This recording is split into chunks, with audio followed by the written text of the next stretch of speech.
नमस्कार दोस्तों, मेरा नाम है राज के वर्मा और आप देख रहे हैं रिपोर्टर जी। आज हम एक ऐसी कहानी पर नजर डालेंगे जो आपके सपनों से जुड़ी है। सपना एक घर का जो मेहनत की कमाई से बनता है, लेकिन क्या होता है जब वो सपना धोखे की भेंट चढ़ जाता है। जब बिल्डर आपके पैसे लेकर गायब हो जाते हैं, प्रोजेक्ट्स अधूरे छोड़ देते हैं और फिर नए नाम नए चेहरों के साथ बाजार में वापस आते हैं। आज का सवाल बड़ा है, क्या ये धोखेबाज बिल्डर अब सुधर जाएंगे? क्या रेरा और डीटीसीपी जैसे सिस्टम इन्हें रोक पाएंगे, या फिर ये खेल चलता रहेगा और आपकी जेब खाली होती रहेगी? दोस्तों, रियल एस्टेट आज देश की अर्थव्यवस्था का बड़ा हिस्सा है। एक रिपोर्ट के मुताबिक 2023 में भारत का रियल एस्टेट मार्केट $300 बिलियन का था और 2030 तक इनके $1 ट्रिलियन तक पहुंचने की बात की जा रही है। गुरुग्राम, नोएडा, मुंबई, बेंगलुरु, हर शहर में ऊंची ऊंची इमारतें, शानदार प्रोजेक्ट्स, लेकिन इस चमक के पीछे का सच क्या है? National crime records bureau NCRB की 2022 की रिपोर्ट कहती है कि प्रॉपर्टी फ्रॉड के मामले हर साल बढ़ रहे हैं। 2019 में 12,000 मामले, 2022 में 15,000 से ज्यादा। यह आंकड़े सिर्फ दर्ज हुए मामलों के हैं। जो लोग कोर्ट कचहरी के चक्कर से बचते हैं, उनकी गिनती इसमें शामिल नहीं है। क्या आपको पता है कि नोएडा में पिछले 10 सालों में 50,000 से ज्यादा प्रोजेक्ट्स अधूरे पड़े हैं? एक सर्वे के मुताबिक 2 लाख से ज्यादा खरीदार आज भी अपने घर का इंतजार कर रहे हैं। बिल्डर पैसे लेते हैं, प्रोजेक्ट शुरू करते हैं और फिर गायब हो जाते हैं। पहले ये कंपनी का नाम बदलते थे। मिसाल के लिए हरियाणा का एक मशहूर बिल्डर, जिसका नाम मैं अभी नहीं लूंगा, लेकिन आप कमेंट्स में पूछ सकते हैं, 2008 में फ्रॉड के बाद 2012 में नए नाम से बाजार में आया। अब खेल और बड़ा हो गया। ये डायरेक्टर बदल देते हैं, नए चेहरों को आगे करते हैं। तो सवाल ये, जब चेहरा नया हो, नाम नया हो, तो सिस्टम कैसे जानेगा कि असली मालिक वही पुराना धोखेबाज है? और आप जो अपने जीवन भर की कमाई लगाते हैं, क्या बच पाएंगे? 2016 में रेरा आया, रियल एस्टेट रेगुलेशन एक्ट। बड़े बड़े दावे थे। कहा गया कि अब बिल्डरों की मनमानी खत्म होगी, हर प्रोजेक्ट को रजिस्टर करना होगा, पुराने रिकॉर्ड दिखाने होंगे, प्रमोटर की डिटेल देनी होगी। आंकड़े देखिए, 2023 तक देश भर में 1.2 लाख से ज्यादा प्रोजेक्ट्स रेरा में रजिस्टर्ड हैं।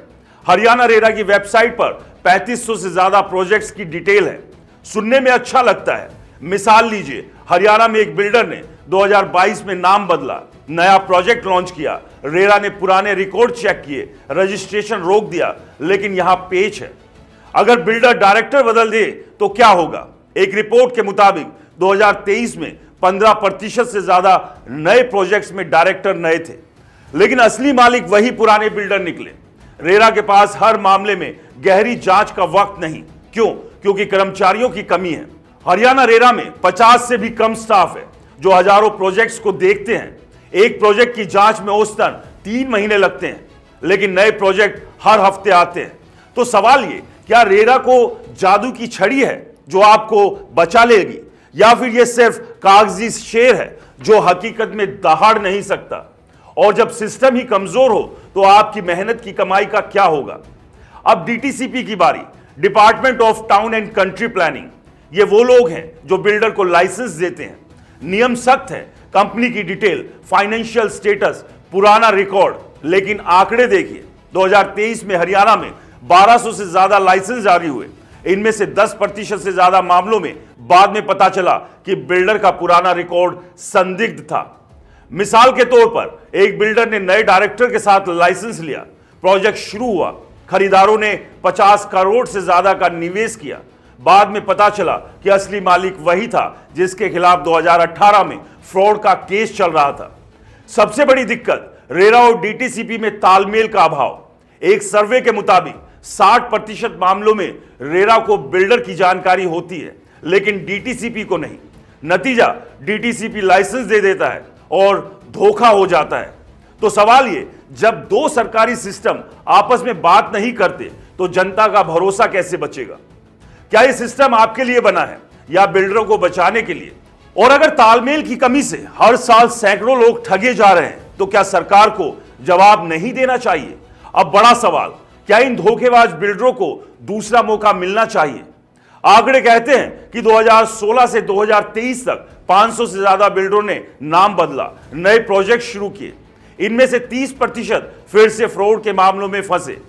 कुछ कहते हैं अगर बिल्डर सुधर गया, रेरा के नियम मान रहा है, पुरानी गलतियां ठीक कर रहा है, तो मौका देना चाहिए। लेकिन सोचिए, एक बिल्डर जिसने 2015 में नोएडा में 5000 खरीदारों को ठगा, 2020 में नए नाम से गुरुग्राम में प्रोजेक्ट लॉन्च करता है, क्या गारंटी कि वो फिर धोखा नहीं देगा? मेरा मानना है अगर मौका देना है तो शर्त सख्त हो, हर महीने ऑडिट हो, 100% फाइनेंशियल गारंटी ली जाए। लेकिन हकीकत, रेरा के पास 70% प्रोजेक्ट्स का ऑडिट करने के लिए संसाधन नहीं। तो सवाल ये, क्या आप अपनी मेहनत की कमाई को जोखिम में डालेंगे या कहेंगे एक बार धोखा दिया, अब बस बहुत हुआ? और अगर सरकार इन बिल्डरों को मौका देती है तो क्या यह जनता के साथ धोखा नहीं? अब बात एजेंट्स की। ये वो लोग हैं जो आपको सपनों का घर बेचते हैं। लेकिन आंकड़े देखिए, 2023 में हरियाणा में 50 से ज्यादा एजेंट्स पर शिकायतें दर्ज हुई। क्यों? क्योंकि ये कमीशन के चक्कर में बिल्डर का पुराना रिकॉर्ड छिपाते हैं। रेरा में रजिस्टर्ड एजेंट्स को सच बोलना पड़ता है। लेकिन क्या होता है, 2024 में एक एजेंट पर 5 लाख का जुर्माना लगा।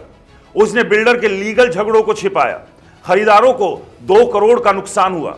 तो सवाल ये, क्या आप एजेंट की बात पर आंख मूंद कर भरोसा करेंगे या खुद जांच करेंगे?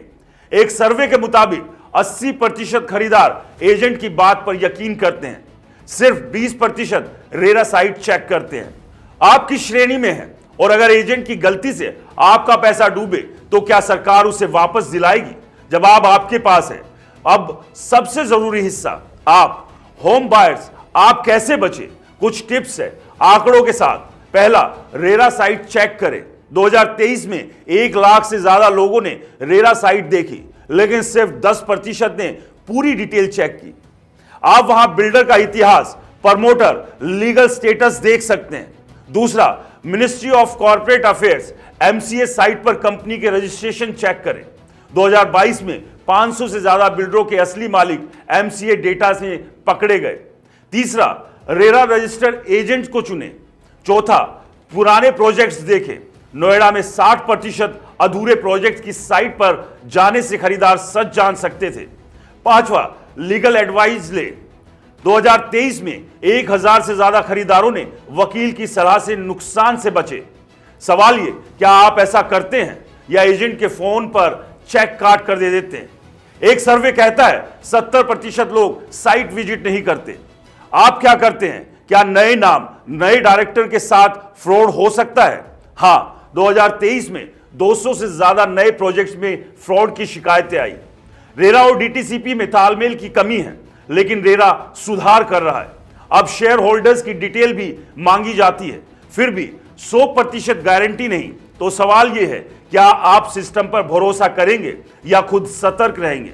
दोस्तों, ये कहानी चमक और धोखे की है। बिल्डर सुधरे या ना सुधरे, सिस्टम ठीक हो या ना हो, आपकी ताकत आपके सवाल में है। आपका पैसा, आपका सपना, इसे कोई लूटे, ये आपको मंजूर है? सोचिए और जवाब दीजिए। क्या रेरा DTCP फ्रॉड रोक सकते हैं? क्या इन बिल्डरों को दूसरा मौका मिलना चाहिए? हमें कमेंट्स कर जरूर बताएं। और अगर आपके साथ भी कोई इसी तरह का फ्रॉड हुआ है, उसकी जानकारी भी जरूर शेयर करें, ताकि उस पर भी हम बात जरूर करें। क्योंकि अगर मुद्दों को नहीं उठाएंगे, उन पर बात नहीं करेंगे, तो आपकी और हमारी गाढ़ी कमाई ऐसे ही लुटती रहेगी। नमस्कार।